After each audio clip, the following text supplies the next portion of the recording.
जय हिंद। जय हिंद। आज के इस वीडियो लेक्चर के माध्यम से हम लोग पढ़ेंगे 12वीं के हिंदी। और इस अध्याय का नाम है ओ सदानीरा, जिनके लेखक नाम जगदीश चंद्र माथुर साहब है। चूँकि इसके पहले वीडियो लेक्चर के माध्यम से हम लोग समझने का प्रयास किए थे, जगदीश चंद्र माथुर जी की जीवनी को स्पष्ट कर चुके थे। और इसके बाद ये ओ सदानीरा पाठ का सारांश अपने शब्दों में स्पष्ट करें, ये इसकी भी चर्चा पिछले वीडियो में किया गया था। और इस वीडियो लेक्चर के माध्यम से, इस एपिसोड के माध्यम से हम लोग चर्चा करेंगे चंपारण क्षेत्र में बाढ़ के आने का क्या कारण है। चंपारण क्षेत्र में बाढ़ के आने का मुख्य कारण जंगलों को कटना है। चूँकि चंपारण क्षेत्र में जो बाढ़ आती है उसका मतलब कि मुख्य कारण क्या है, जंगलों का कटना। चूँकि जंगल के वृक्ष की जड़ें मिट्टी को जकड़े रहता है, लेकिन यदि जब जलराशि नदी की सीमाओं को पार कर जाती है तो नदियों में बाढ़ आने लगती है। और उसके बाद आज चंपारण के लोग वृक्ष को काटकर कृषि योग्य भूमि बना लिया है। इसलिए ऐसा लगता है कि मानव को उसके कर्मों का दंड देने के लिए बार बार चंपारण में बाढ़ का पानी आता है। अर्थात वृक्ष को अत्यधिक मात्रा में काटे गए, जिसके कारण इस क्षेत्र में बाढ़ आने लगी है, जो प्रकृति द्वारा मानव को दंड के रूप में वरदान दिया गया है। धागड़ शब्द का क्या आशय है? बिहार बोर्ड के सबसे महत्वपूर्ण प्रश्न, धागड़ शब्द का अर्थ क्या होता है? धागड़ शब्द उड़ाव भाषा से लिया गया है, जिसका अर्थ भाड़े के मजदूर होता है। चूँकि धागड़ एक आदिवासी जाति है। धागड़ क्या है? एक आदिवासी जाति है। और इसे 18वीं शताब्दी के अंत में नील की खेती के सिलसिले में दक्षिण बिहार के छोटा नागपुर पठार से चंपारण के इलाके में लाया गया था। चंपारण के इलाके में लाया गया था, लेकिन ये जाति अपने आप को आदिवासी नहीं मानती है।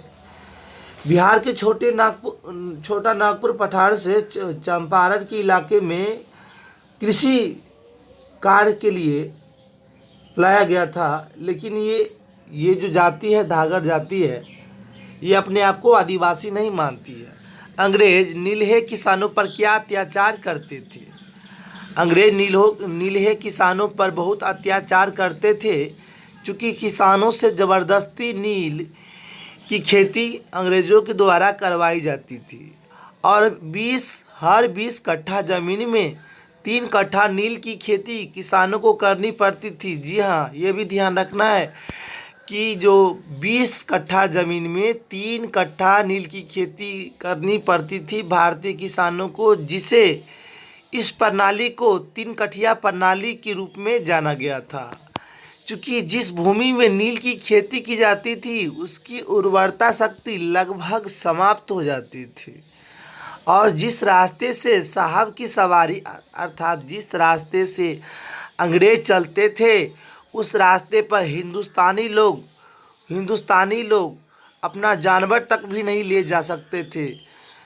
जिस रास्ते से अंग्रेज चलते थे तो उस रास्ते पर जो भारतीय थे वो अपना जानवर तक नहीं पैदल लेकर के जा सकते थे। अंग्रेज़ों के यहाँ कुछ भी होता था तो उसका सारा खर्च रैयत माने किसान को ही देना पड़ता था। अंग्रेज कुछ भी फंक्शन करते थे तो उसका सारा टैक्स खर्चा किसान को ही देना पड़ता था।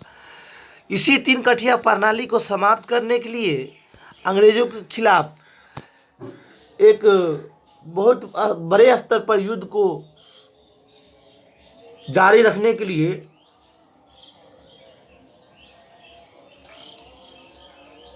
राजकुमार शुक्ल के आग्रह पर सबसे पहले 1917 ईस्वी में राजकुमार शुक्ल के आग्रह पर महात्मा गांधी पहली बार चंपारण की पवित्र धरती पर प्रवेश किए थे। ये भी ध्यान रखना है कि चंपारण जो धरती है, तो ये धरती प्रमुख दर्शनीय स्थल के रूप में वर्तमान समय में भी जानी जाती है। गंगा नदी पर पुल बनाने में अंग्रेजों ने क्यों दिलचस्पी नहीं ली? अंग्रेजों के द्वारा किसानों पर बहुत ही अत्याचार किया गया था। अंग्रेज भारतीय किसानों पर बहुत जुल्म किया करते थे। चूँकि 20 कट्ठा में 3 कट्ठा तो भारतीय किसान को नील की खेती करनी पड़ती थी, जिसके कारण भारतीय किसान नहीं चाहते थे कि जो नील की खेती करे, क्योंकि इससे भारतीय किसानों की भूमि की उर्वरता शक्ति काफ़ी बेकार हो जाती थी। और अंग्रेज भली भांति जानते थे कि अगर गंगा नदी पर पुल बन जाएगा तो हम भारतीयों का दमन नहीं कर सकते। चूँकि अंग्रेज जानते थे अगर गंगा नदी पर पुल बन जाएगा तो अंग्रेज हम भारतीयों पर शासन नहीं कर सकते थे, दमन नहीं कर सकते।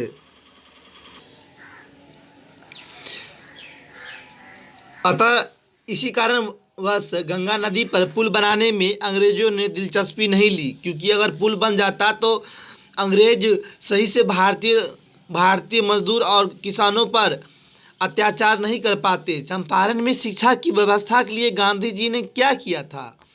चंपारण में शिक्षा की व्यवस्था के लिए गांधी जी ने सबसे पहले ग्रामीण बच्चों को शिक्षा से जोड़ने का काम किया। चूँकि बच्चे जब तक शिक्षा से नहीं जोड़ेंगे तो समाज का क्या होगा, समाज में शिक्षा का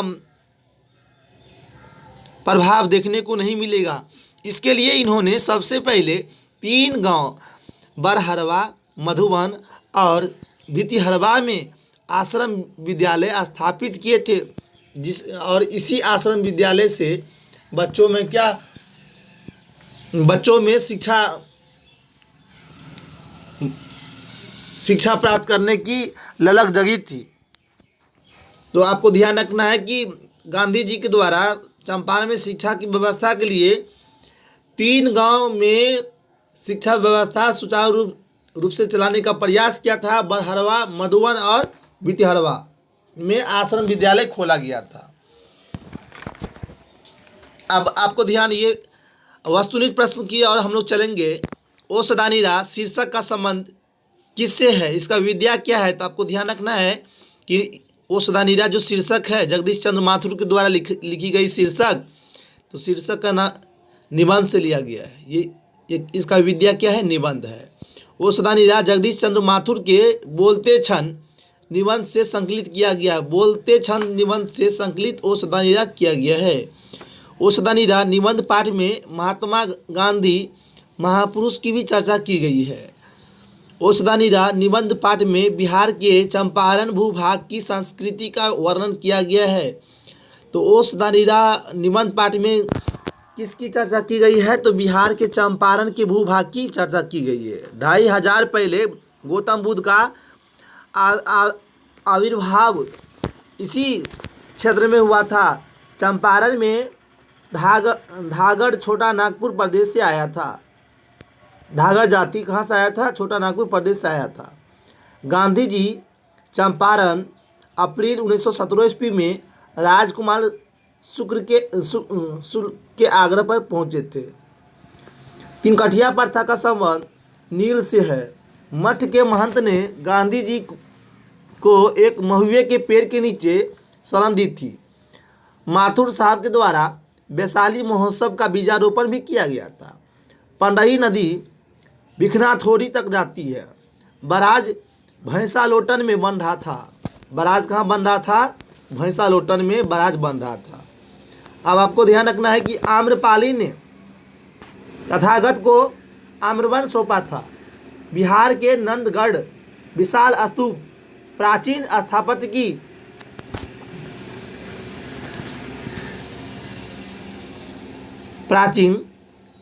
की अभूतपूर्व कृति है। बिहार के जो नंदगढ़ विशाल स्तूप है वह है प्राचीन स्थापत्य की अभूतपूर्व कृति। माथुर साहब मूलतः क्या थे? एक नाटककार थे। पुंडलिक जी कौन थे? तो शिक्षक थे। चंपारण क्षेत्र में बाढ़ का मुख्य कारण क्या था? जंगलों को कटना। वो मेरे सपने क्या है? एक नाटक है। पुंडलिक जी को गांधी जी ने कहाँ से बुलाया था? बेलगांव से बुलाया था। गंडक नदी के किनारे कई बौद्ध स्थल है, जैसे कुशीनगर, लोरिया, नंदनगढ़, अरेराज, केसरिया और वैशाली। गंडक नदी के किनारे बौद्ध स्थल का नाम कुशीनगर, लोरिया, नंदनगढ़, अरेराज, केसरिया और वैशाली। इसको भी आप लोग क्या करेंगे? ध्यान रखेंगे।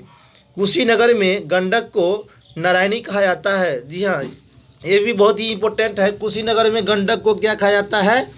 नारायणी के। अगर आप हमारे इस चैनल पर नए हैं तो इस चैनल को सब्सक्राइब कर लें, ताकि आने वाले जो वीडियो है अध्याय 8 सिपाही की माँ, जिनके लेखक का नाम है मोहन डाकिस, जो अति महत्वपूर्ण वीडियो है, जो एक भावपूर्ण वीडियो है, तो टॉपिक्स भावपूर्ण टॉपिक्स है, इस पर चर्चा किया जाएगा। तब तक के लिए जय हिंद, जय भारत।